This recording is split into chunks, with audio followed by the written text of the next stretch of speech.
Hi అండి, ఎలా ఉన్నారు అందరూ? Welcome to Lakshmi's recipes. ఈ వీడియోలో నేను ఎగ్ బోండా చేస్తున్నాను. ఈ బోండా క్రిస్పీగా టేస్టీగా ఎలా చేయాలనేది చూపిస్తాను. ముందుగా ఎగ్స్ తీసుకుని ఉడకబెట్టుకోవాలి.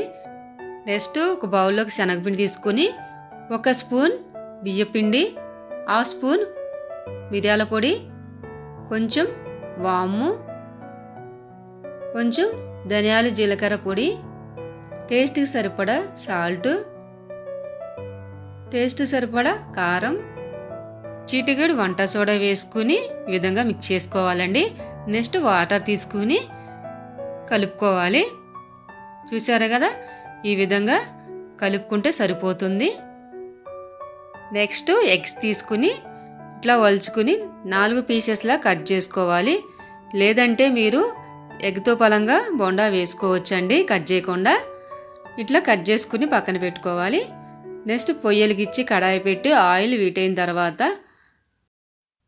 ఇట్లా ఎగ్ పీస్ తీసుకుని శనగపిండి మిశ్రమంలో ముంచి మనం బోండాలు వేసుకోవాలి. ఇట్లా 1 బై 1 వేసుకున్న తర్వాత గోల్డెన్ బ్రౌన్ కలర్ వచ్చే వరకు ఫ్రై చేసుకోవాలి. చూసారుగా, నెక్స్ట్ వేరొక బౌల్లోకి తీసుకోవాలి. చూసారు కదండి, క్రిస్పీ అండ్ టేస్టీ అయిన ఎగ్ బోండా రెడీ.